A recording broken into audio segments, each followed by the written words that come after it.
I was still holding my breath when the taillights vanished. The winding mountain road twisted between crimson-leaved trees, and I stood frozen at the edge of the village, staring at the dust trail left behind by my husband's rental car. For a moment, I couldn't believe it. Surely Derek was just circling back, right? But he wasn't. He wasn't coming back. I stood there in my cream-colored trench coat, my breath fogging in the cold autumn air, my voice a thin whisper. He's not serious. He wouldn't actually. But he had. Just 5 minutes earlier, we were arguing in front of the local shrine. I had asked him, quietly, respectfully, not to make fun of the old man who had given us ceremonial tea. Derek had rolled his eyes, made a sarcastic bow, and his friends laughed like schoolboys at some frat party. That's when I told him I wanted to leave early and go back to the inn. Wrong move. "You're so uptight, Naomi," he slurred, his mouth twisted in that arrogant smirk. "Maybe a little adventure will do you good." Then he climbed into the car and said the words I'll never forget. "Your phone's in your coat. You're smart, you'll figure it out." The car door slammed.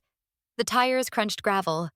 And just like that, my husband and his friends disappeared, still laughing.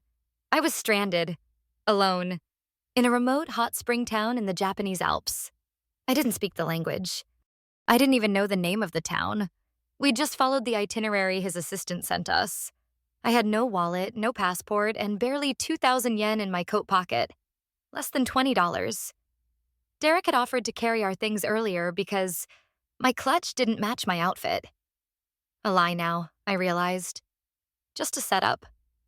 I stood there for what felt like hours, surrounded by falling leaves and the occasional curious glance from passersby. Tourists, locals. No one stopped to ask if I was okay.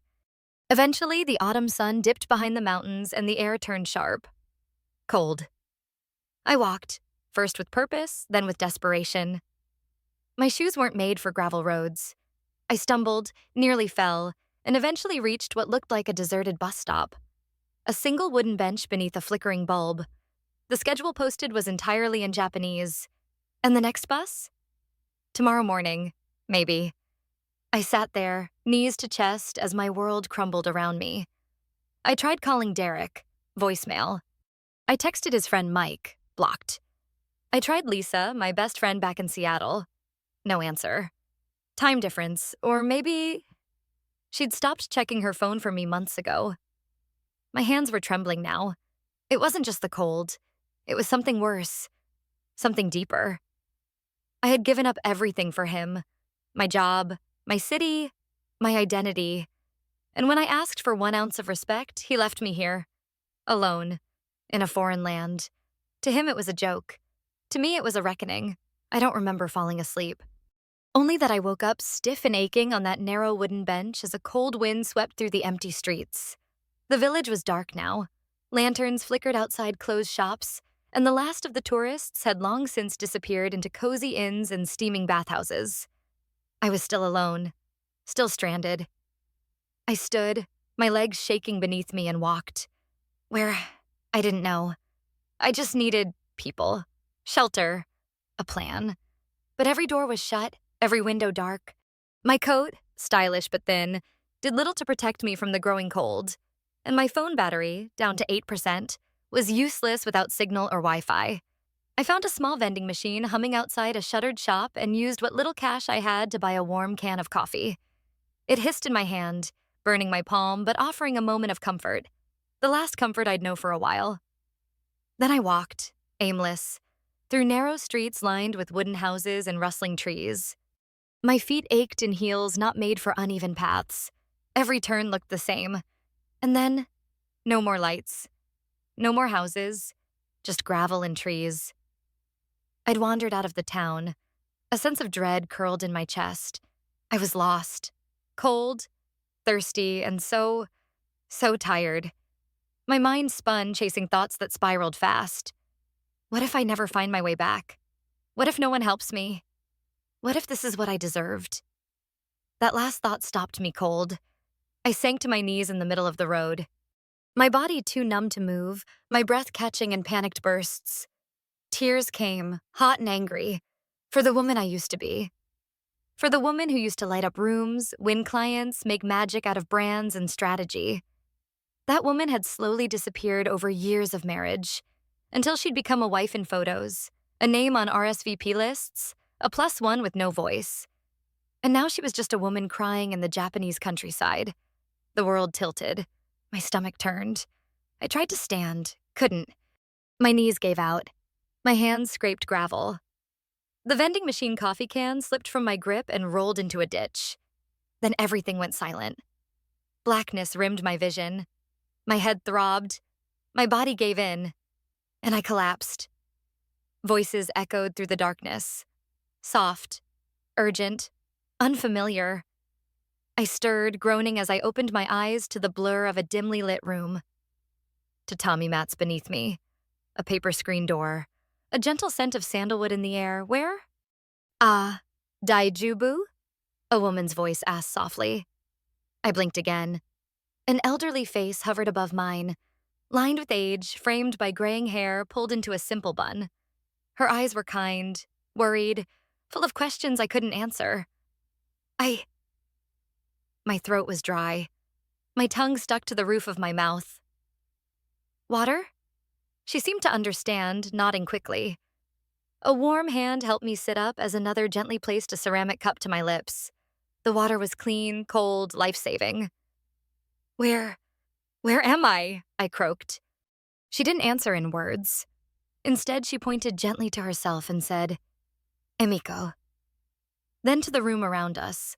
Wooden beams, woven mats, sliding paper walls. A traditional inn. Ryokan. I tried to piece it together. I must have collapsed on the road. And she found me? I'm Naomi, I whispered. She smiled at that, as if it made me real to her. Then she helped me up slowly, her surprisingly strong arms guiding me toward a futon laid carefully on the floor. A quilt had already been pulled over it, embroidered with cranes and plum blossoms. She'd been expecting me to wake up. A man appeared in the doorway, older, stern but not unfriendly. His dark eyes studied me as Emiko said something in Japanese I didn't understand. He gave a small nod, then disappeared without a word. Haruto, Emiko said, pointing after him. My husband. Then she looked at me again, pressing her hand to her heart. You stay. It wasn't a question. Tears rose in my throat. Not from fear, but from overwhelming gratitude. I didn't know how to thank her. Not in Japanese, not in English. So I just bowed, deeply, gratefully. She smiled and nodded as if we'd just agreed on something sacred. That night, wrapped in handmade blankets in the spare room of a stranger's home, I felt something I hadn't felt in years. Safe. Not comfortable. Not pampered. Not kept. Safe. The next morning, I woke to the scent of miso soup and the sound of soft rain tapping the roof tiles. For a moment, I didn't remember where I was. Then I sat up and saw the folded clothes at the foot of my futon. Simple cotton pants and a faded shirt, neatly pressed. They weren't mine, but they were warm, clean. Emiko must have left them for me. When I stepped into the kitchen, she looked up and beamed. No judgment, no interrogation. Just a bowl of rice, some pickled vegetables, and warm green tea waiting at the table. I bowed again, murmuring, "Arigatou gozaimasu," the only phrase I knew by heart. Emiko just smiled and motioned for me to sit. Haruto was already outside, his silhouette visible through the rain-streaked window as he worked in the garden. It looked like they grew their own herbs and vegetables with rows of greens stretching out behind the inn. I didn't want to be dead weight. I can help, I said after breakfast, pointing to the dishes, then outside, miming digging with my hands. She tilted her head, unsure, so I repeated the gesture more emphatically. Let me work, please. A beat of silence. Then she nodded. That afternoon, I stood beside Emiko in the laundry courtyard, steam rising from the warm wash buckets as we scrubbed sheets by hand and clipped them to wooden lines stretched between beams. I fumbled. I splashed water. I slipped on the wet stone floor once, hard enough to bruise my hip. But Emiko never laughed, never sighed. She simply handed me another cloth. That evening, Haruto showed me how to chop kindling for the bathhouse stove. His hands were weathered, but his movements precise. When I misjudged the blade and sent a piece flying across the yard, he gave a single grunt, then rearranged the wood and guided my hands again. They didn't speak English. I didn't speak Japanese. But somehow we understood each other. That night, as I soaked in the inn's small ovuro, steam curling around me and the aches in my body growing warm and dull, I stared at the reflection on the water's surface. For the first time in a long time, I didn't see a woman performing someone else's idea of enough. I saw a woman trying, failing, learning, living. Days blended into one another, each one defined not by meetings or social obligations, but by sunlight, meals, and chores. There was something sacred in the rhythm. Wake early. Wash sheets. Tend the herbs. Stir the miso. Greet guests with polite bows and practice syllables. Emiko began teaching me simple phrases in Japanese, not with formal lessons, just through repetition and gestures. Ohayu for good morning. Itadakimasu before meals. Kyo tsukete when someone left the inn. I repeated them carefully, like spells. Each day I grew stronger, less foreign, less afraid. Haruto eventually let me assist with the guest bookings, mostly Japanese couples and older hikers traveling through the Nagano trails. I used a translation app at first, but slowly I began to memorize the words. I could write names in katakana. I could offer tea properly, bow the right way. And one day, something unexpected happened. A young guest complimented the cozy feel of the inn and suggested they create a flyer for the train station bulletin board. Emiko nodded politely, clearly unsure. I hesitated, then offered, I used to do branding, marketing. I can help? Emiko blinked, then pointed to the kitchen. Coffee, she said, smiling. An hour later, I was sketching layout ideas on scrap paper by the window, the autumn sun slanting across the floor. Haruto watched over my shoulder in silence before muttering something approving in Japanese and giving a slow nod. That was the first time I'd felt useful. Not as a guest, not as a burden, but as someone with skills, ideas. I wasn't just recovering anymore. I was contributing. By the time the first frost dusted the edge of the rice fields, I had been living at the ryokan for nearly 3 months. My face had changed. Thinner, healthier, kissed by the mountain sun. My hands, once soft from office life, had calluses now. My Japanese, though still clumsy, carried enough meaning to take room reservations and offer tourists advice on nearby trails. And then one morning, a sleek silver car pulled up outside the gate. I was sweeping the front steps, still in my linen apron, when I saw him.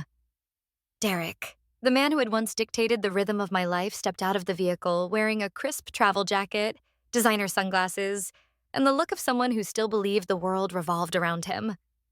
He didn't see me at first. He was too busy frowning at the inn, as if he couldn't understand how I had possibly ended up here, let alone stayed. Then his eyes landed on me. And for a brief moment, he looked stunned. Naomi, he said slowly, removing his sunglasses. Jesus, what happened to you? My grip tightened on the broom handle. I didn't run. I didn't cry. I simply stared at him and said, You finally found me. He stepped closer. I had to hire a private investigator. You know that, right? You just vanished. What were you trying to prove? I tilted my head. What exactly do you think this is, Derek? A tantrum? A vacation? He gave a tight laugh, still trying to control the narrative. Look, I get it. What I did in Japan, it was a mistake. We'd been drinking. The guys egged me on. I didn't think you'd take it so personally. I blinked, stunned by his tone. His words. Take it personally? You abandoned me in a country I didn't know, I said slowly. You took my passport, my money, my dignity, and you left me there like a discarded bag. Derek glanced toward the open ryokan doors where Emiko and Haruto now stood, quietly watching. His voice dropped. Let's talk inside. This is between us. I shook my head. I don't hide things anymore. He exhaled, frustrated. Okay, fine. Look, I need you to come back. Investors are asking questions. The board wants the power couple narrative back on track. This little experiment, he gestured vaguely at the inn, has gone on long enough. I didn't speak. Not yet. Instead, I turned to Emiko. She stepped forward and placed a small envelope in my hand, one she had been holding all morning. Inside was the signed partnership agreement, 1/3 ownership of the Ryokan. In my name. Legal, permanent. I held it up. I'm not a guest here. I'm not passing through. This is my business now. My home. Derek stared, mouth open. You're joking. This? This is your life now? I stepped forward, voice low and steady. You left me to teach me a lesson. But you miscalculated. You thought I'd break. That I'd crawl back. I handed him a second envelope. Legal papers. In there? Divorce. Filed in both Japan and the US. He didn't take it at first, so I set it on the stone step between us. You should leave before the sun sets, I added quietly. The road to Tokyo gets tricky after dark. He stared at me for a long, bitter moment, and then he turned and walked away. No apology, no understanding, just silence. But I wasn't expecting closure, only freedom. And I had just claimed it. After Derek's car vanished down the winding road, I stood in silence. The late afternoon light filtered through golden maple leaves. The breeze smelled of wood smoke and wet earth. Somewhere in the distance, a bell from a nearby shrine rang out, low and steady. Behind me, Emiko slipped her arm gently around my shoulders and gave a soft, wordless squeeze. I didn't cry. There was no need. The tears had come and gone. On cold benches in quiet gardens, in silent rooms with my head buried in my knees. But now, all that remained was the warmth of decision. I was done letting someone else define my worth. The next morning, I put on my apron and joined Haruto in the storage house, where shelves of pickled vegetables and handmade soaps lined the walls. We had new guests coming in for the weekend, some from Tokyo, others from overseas. Word about our quiet mountain inn was spreading. The flyer I'd designed now hung proudly at the train station, laminated and marked with handwritten updates about seasonal offerings. That afternoon, Emiko handed me a stack of bills in an envelope. Your part, she said in clear English, smiling. I stared at the money in my hands, my first earnings in years that weren't tied to someone else's name, expectations, or approval. It wasn't much, but it was mine. That evening, I sat with Emiko on the Engawa, our narrow veranda, knitting as the sky turned orange. We didn't speak much. We didn't have to. She'd shown me how to move through the world again without apology. Later, I opened my old phone. There were unread messages, missed calls, even a job offer from a sustainable design firm that my former mentor had tried to send me months ago. I could return to that world, to that name. But I didn't want to. Not now. Maybe not ever. That night, I replied, Thank you. I'm doing something different now, but I appreciate your belief in me. I closed the phone and opened my heart to something slower, softer, deeper. Winter came softly. Snow dusted the roof tiles of the ryokan like powdered sugar, and steam curled upward from the bathhouse in elegant tendrils. Inside, the inn was warm with the scent of citrus peels drying near the hearth and miso simmering on the stove. I had stopped counting the days. This life no longer felt like a pause.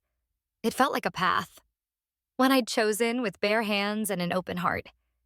By then, I'd fully stepped into my role, not just as a helper, but as a partner. I handled bookings in both Japanese and English.